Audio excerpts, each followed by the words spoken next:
जय हिंद। आज के क्लास में हम लोग बिहार इंटरमीडिएट बोर्ड के फाइनल परीक्षा के लिए इतिहास विषय के पाठ संख्या 1 और पाठ संख्या 2 कि वैसे बहुवैकल्पिक मतलब बहु वस्तुनिष्ठ प्रश्न पर परिचर्चा करेंगे, जिस प्रश्न को 2009 ईस्वी से लेकर 2021 ईस्वी तक पूछा गया है। तो 2009 ईस्वी से 2021 ईस्वी तक इतिहास पाठ 1 और पाठ 2 के जितने भी महत्वपूर्ण वस्तुनिष्ठ प्रश्न हैं उसी के उत्तर के बारे में चर्चा करेंगे। इसमें सबसे पहला प्रश्न हमारे सामने आता है, नाम है धौलावीरा किस राज्य में? धौलावीरा किस राज्य में है? आपका उत्तर होगा धौलावीरा गुजरात में। धौलावीरा कहाँ है? गुजरात है। दूसरा प्रश्न है, पुरातत्व के अंतर्गत क्या नहीं आता है? तो जैसा कि आप जानते हैं कि पुरातत्व धरती के खुदाई से जो वस्तु प्राप्त होती है उसे हम पुरातत्व कहते हैं, और पुरातत्व का शाब्दिक अर्थ प्राचीन वस्तु होता है। और साहित्य कोई वस्तु नहीं, साहित्य को वस्तु के श्रेणी में नहीं रखा गया है। अतः पुरातत्व के अंतर्गत क्या नहीं आता है, तो उसका उत्तर क्या होगा? साहित्य।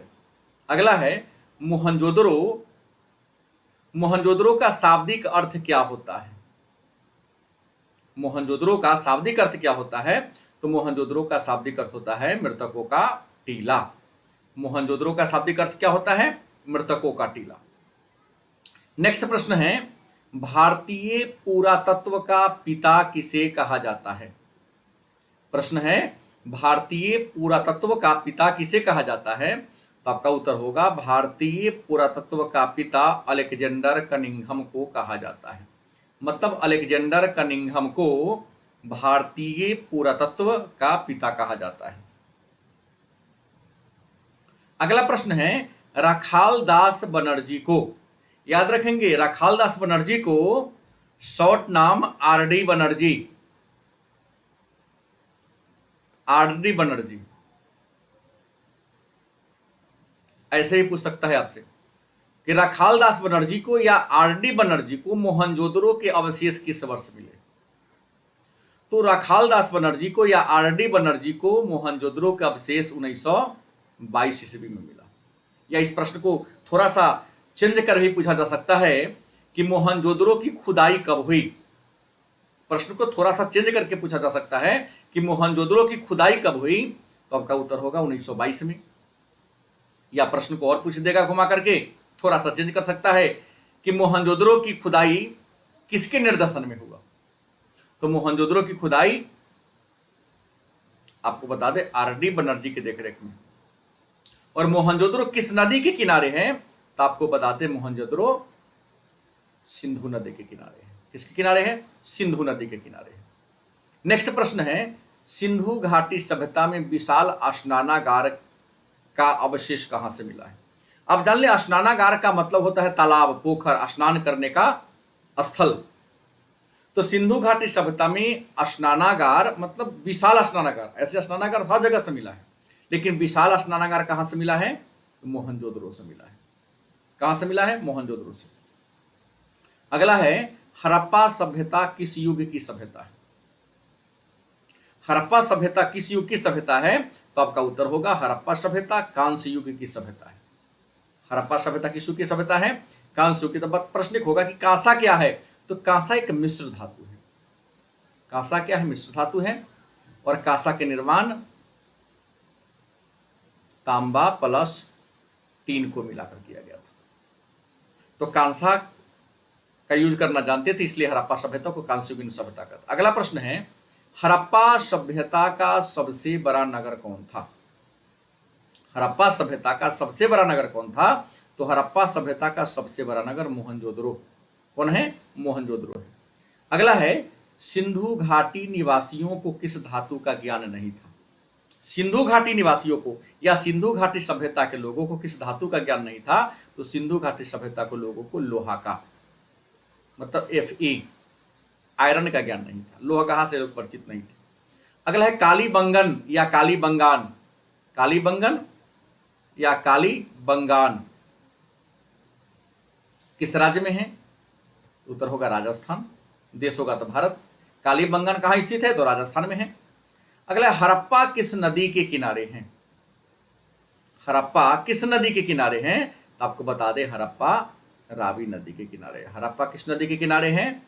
तो हड़प्पा रावी नदी के किनारे, और यह स्थल पाकिस्तान में है। अगला है लोथल किस राज्य में है? लोथल किस राज्य में है? तो आपको बता दें लोथल जो है वह गुजरात में है। लोथल कहाँ है? तो लोथल गुजरात में। नेक्स्ट प्रश्न है हड़प्पा की बस्तियों की खुदाई की, मतलब हड़प्पा की बस्ती की खुदाई किसने की? तो हड़प्पा की बस्ती की खुदाई सर जॉन मार्शल और मार्टिन व्हीलर ने किया था।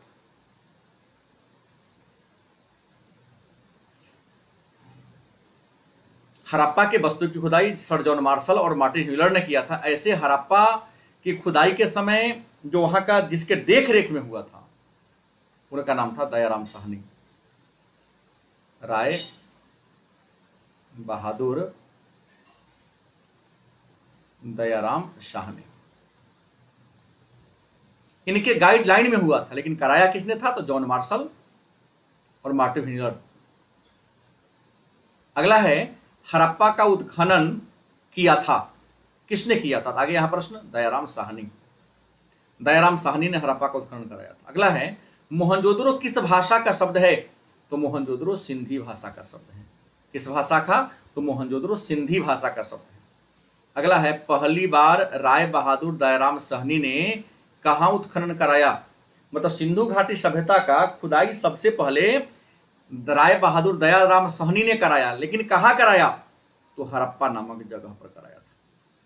मतलब पहली बार राय बहादुर दयाराम साहनी ने किस जगह की खुदाई कराई थी? तो याद रखेंगे हड़प्पा की खुदाई कराई थी।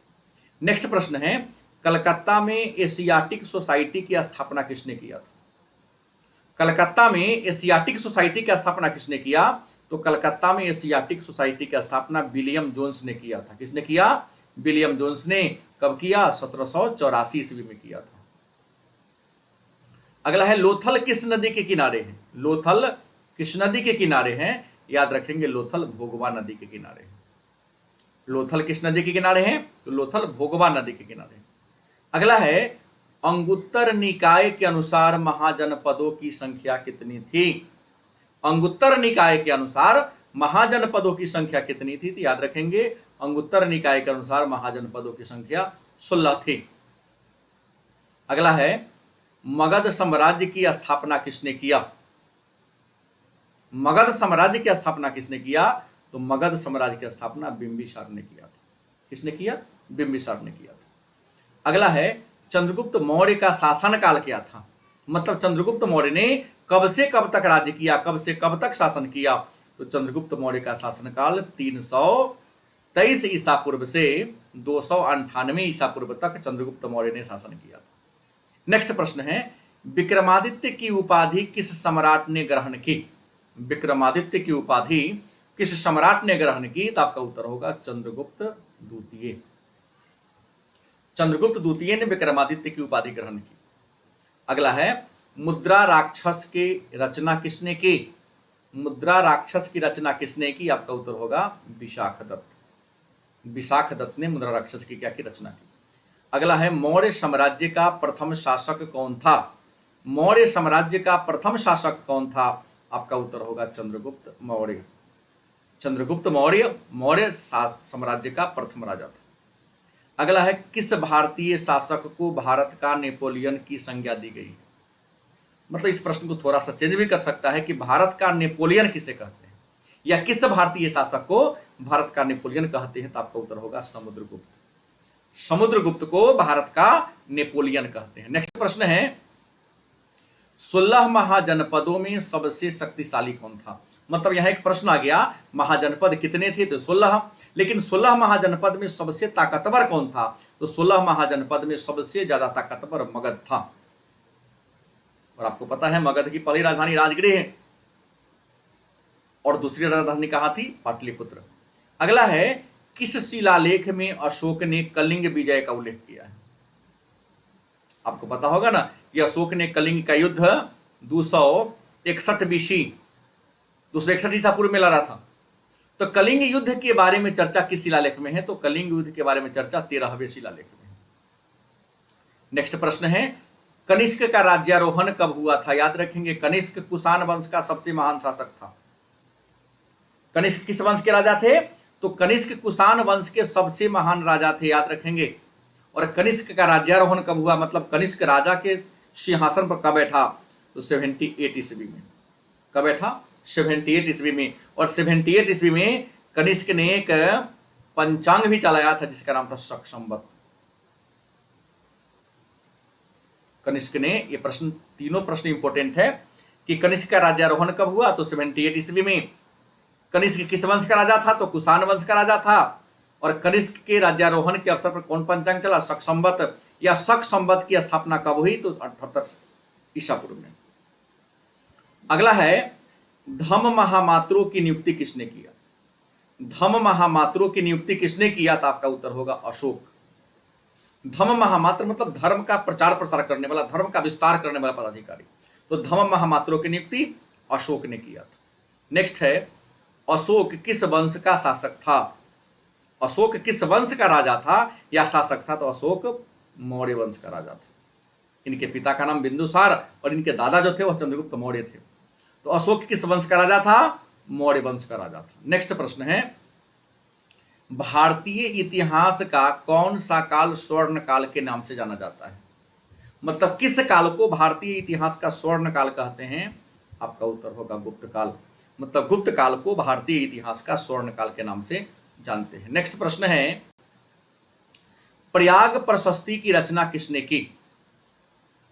प्रयाग प्रशस्ति का अभिलेख है, याद रखेंगे कि प्रयाग प्रशस्ति क्या है? एक अभिलेख है। और प्रयाग प्रशस्ति अभिलेख को लिखा किसने है? तो हरिसेन ने लिखा है। किसने लिखा है? हरिसेन ने लिखा है। किस भाषा में लिखा? तो संस्कृत भाषा में लिखा।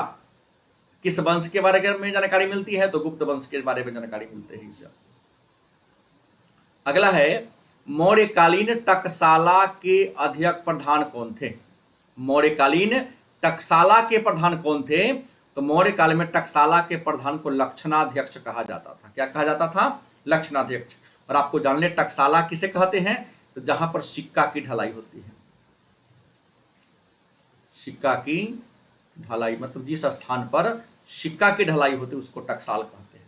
तो मौर्य काल में टकसाल के प्रधान को क्या कहते हैं? लक्षणाध्यक्ष कहते हैं। नेक्स्ट है, राजतरंगिणी के लेखक कौन है?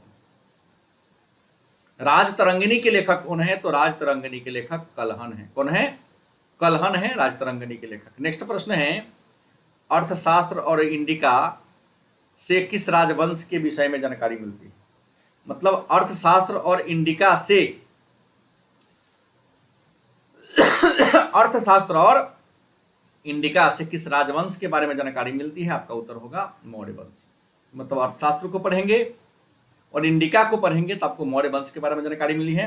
और आपको बता दें कि अर्थशास्त्र जो पुस्तक है इसकी रचना किसने किया? चाणक्य ने किया। और इंडिका जो पुस्तक है, इंडिका की रचना किसने किया? तो मेगास्थनीज ने किया। नेक्स्ट प्रश्न है कि अर्थशास्त्र की रचना किस शताब्दी में हुई या कब हुई? अर्थशास्त्र की रचना किस शताब्दी में हुई या कब हुई? तो अर्थशास्त्र की रचना 4वीं शताब्दी ईसा पूर्व में है। कब हुई? ईसा मसीह के जन्म से 400 वर्ष पहले हुआ। अगला है, पतंजलि के महाभाष्य से हमें किस काल के बारे में जानकारी मिलती है? पतंजलि के महाभाष्य से हमें जानकारी मिलती है तो याद रखेंगे पतंजलि के महाभाष्य से प्राक मौर्य काल के बारे में जानकारी मिलती है। किस काल के बारे में? प्राक मौर्य काल के बारे में। नेक्स्ट है, अर्थशास्त्र के लेखक कौन हैं? कई बार पूछा गया प्रश्न ये भी है। तो अर्थशास्त्र के लेखक कौटिल्य। और याद रखेंगे कौटिल्य का अन्य नाम क्या है? तो कौटिल्य का अन्य नाम विष्णुगुप्त और इनका अन्य नाम क्या है? चाणक्य है। तो अर्थशास्त्र के लेखक कौन है? कौटिल्य। इन्हें विष्णुगुप्त और चाणक्य के नाम से भी जानते हैं। नेक्स्ट प्रश्न है, वजी को सामाजिक ग्रंथों में क्या कहा गया? वजी को सामाजिक ग्रंथों में क्या कहा गया है? तो वजी को सामाजिक ग्रंथों में गणसंघ कहा गया। क्या कहा गया है? गणसंघ। अगला प्रश्न है, जनपद का शाब्दिक अर्थ क्या होता है? जनपद का शाब्दिक अर्थ क्या होता है? तो जहां लोग अपना घर बनाते हैं, जहां लोग अपना घर बनाते हैं, यहां जहां लोग निवास करते हैं, जहां लोग निवास करते हैं या जहां लोग अपना घर बनाते हैं, उस चीज को हम क्या कहते हैं? जनपद कहते हैं।